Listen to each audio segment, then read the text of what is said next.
5 things you need to know before starting an art channel on YouTube. Now, we will be talking about the mistakes that I've made myself on this channel, and we will be giving you the advice that I wish I got before I started, because the thing is, once you start, you cannot undo some of these things anymore, and so you basically make those mistakes for life. In other words, the next 10 minutes is going to save you months of your life at least. Now let's start off with the following thing. A lot of people think that you need a lot of social media following on other platforms in order to grow your YouTube channel because YouTube is so saturated. Now this is simply not true. It's simply not true. Let's take a look at the following post, for example. This is a post I made a couple of weeks ago where I ask my followers to join my YouTube channel, to go to the channel and subscribe there.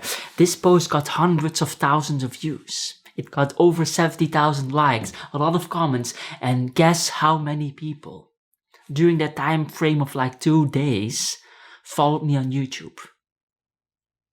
Around 20 people. And so even if you can drive traffic, hundreds of thousands of views through posts, that's not really going to grow your channel. I mean, 20 is nothing. I can assure you that the far majority of my YouTube subscribers come from SEO on YouTube itself.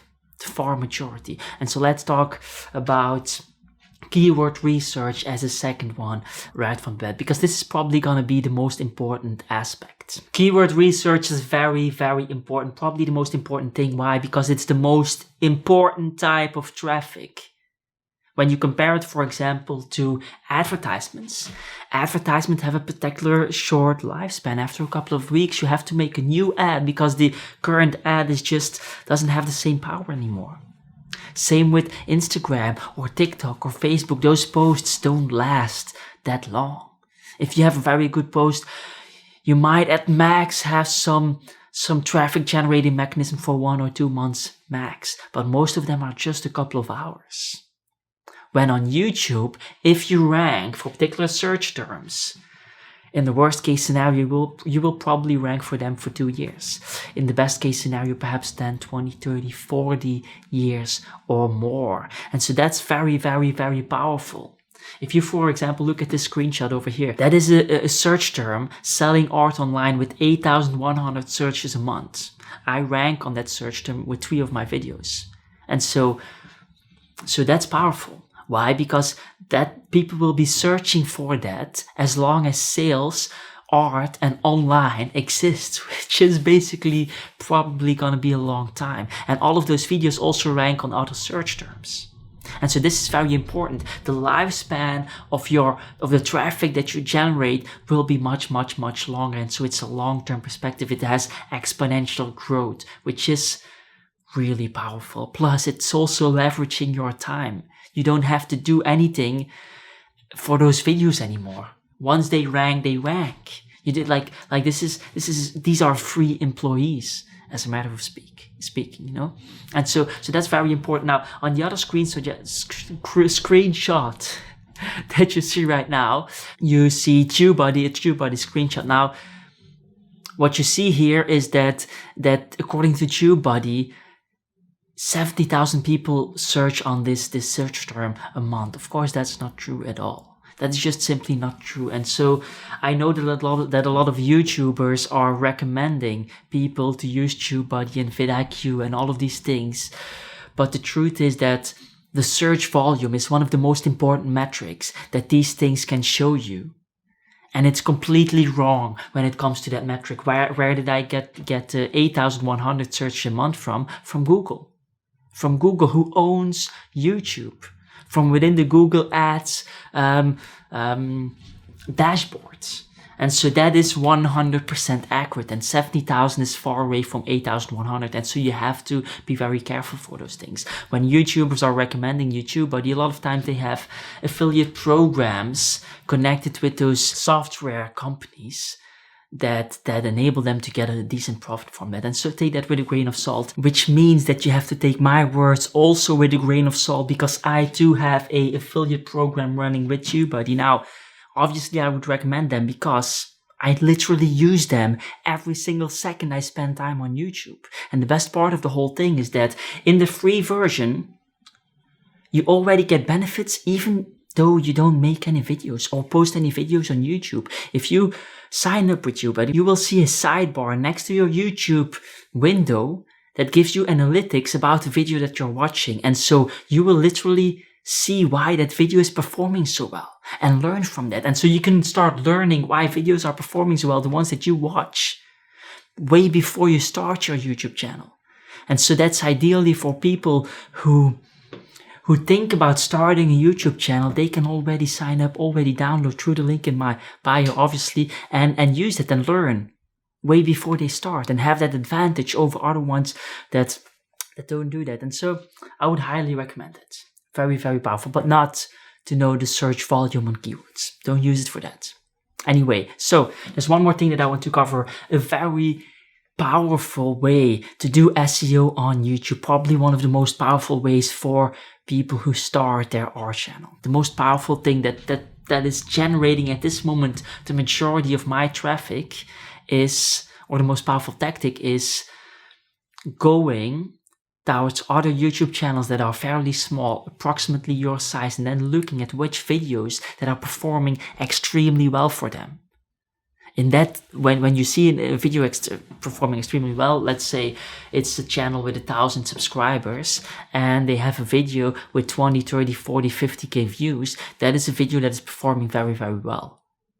And so most of their videos will probably be performing at 100 to 200 views. And so that video has, at this particular moment, a lot of demand and a very low supply rate. It's very hard to, through keyword research, know how much supply there is on YouTube. It's very hard. It's one of the hardest things to do. And so with this tactic, you can just know that immediately just by finding those types of videos from those types of channels. It's going to be a lot of work, but it's probably the best bet you have. As a third YouTube art channel tip, I would suggest to not spend any time thinking or choosing your name. Just choose the most obvious ones. Your name, art studio, or studio, your name, or your name, art consultant, something like that. Just choose the basic things. Every time that you spend beyond 5 or 10 seconds about choosing your name is going to be wasted. The truth of the matter is that the name doesn't mean anything. Gagosian didn't mean anything before Gagosian Gallery came along and made that name or put that name on the map. Apples just referred to fruit until Steve Jobs came along and put that name on the map. And now apples means less fruit, more computer. And so what you will do as an artist will be millions of times more important than the name you choose for your art business or your YouTube channel. Just don't spend any time doing that. Now, as the fourth piece of advice, let's talk a little bit about equipment, because that's a difficult one as well. If you don't have expensive cameras, if you don't have expensive audio or editing software, what should you invest in? What should you do? First of all, don't invest. Just spend as little money as possible. The doing is way more important. And so I would definitely say that your cell phone as a video camera is more than enough. It's more than enough. Don't spend money on high-end cameras. For the audio, I would suggest to spend some money. Buy a decent audio because that's going to be really important. The one that I use is Rode Shotgun Video Mic Pro, I think. I don't have affiliate links or anything, whatever. And that's a really good one, but you will have to spend at least €100, I think, for a decent one. And then a tripod just doesn't really matter. Just pick a second-hand tripod, but you will need one. You will need a stable image, and that's about it. Don't spend money on heavy, insane lens and all of that stuff. Just as basic as possible, so that you have low entry-level capacity that will enable you to just create, which is way more important than thinking about it or postponing it. And a lot of times, by the way, the need for heavy equipment is an excuse that people use to not do. A lot of times people think in their head like, yeah, but I can only start if I have this camera, so I'm gonna work a little bit more, save a little bit more, etc., etc. When in reality, you don't need those things. And in reality, they are saying that because they are kind of afraid to just start. And so be very mindful about that. Be very present and understand your own emotions, basically. Let's go to the last one. Choosing your niche. Now, everyone knows that a niche is very important and everybody knows what a niche is, but somehow most people don't seem to know why it is so important. Oftentimes when I ask them or when I watch other channels, I hear people say, well, it's super important because when you niche down, you have less competition. That's complete BS. I mean, you have the same amount of competition oftentimes, especially on YouTube. If let's say you would make an art channel and you would make videos about pricing your art and only that, then you have a smaller niche than my channel, but you're still competing with me on those videos. I mean, you don't have less, like there's a lot of BS out there. So let me explain you for once and for all why niching down is so important. And let me explain it to you with a question. Name me 3 of the best brands of refrigerators.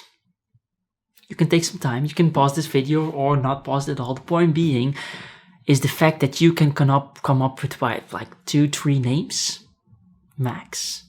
And if you would ask that to your friends, the same thing would happen in a 10-second, 20-second period. They would come up with 2 or 3 names, or your parents or everybody. That is why it is so important. Because people can only remember the approximately 3 best players in a particular field, players in a particular niche. That is how we are wired biologically. That is how we evolved. It's pure Darwin. There is no need, no ROI for us to know number 8. There is just no reason for that. And that's a strange thing because there are hundreds of refrigerator brands out there and every single person has a refrigerator at home. Still, you can only name 2 or 3 brands, and oftentimes the same brands as other people are naming. And so that's why.